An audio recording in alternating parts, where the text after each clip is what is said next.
अस्सलाम वालेकुम, मैं आपका सलारबाद। आपने मुझे पिछली बहुत सारी वीडियो में देखा होगा।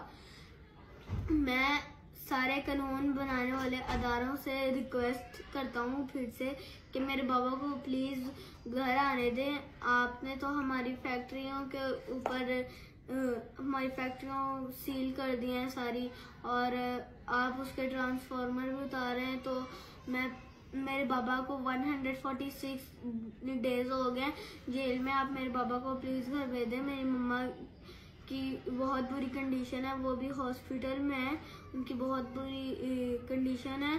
हम रात को सोते हुए हमें अमार की बहुत याद आती है। अमार मेरा छोटा भाई था, वो हम सारे मिल के सोते थे, हमें मज़ा आता था। अब हम रात को रोते हैं, हमारे साथ हमारी मम्मा भी नहीं है, हम पूरी रात रोते रहते हैं।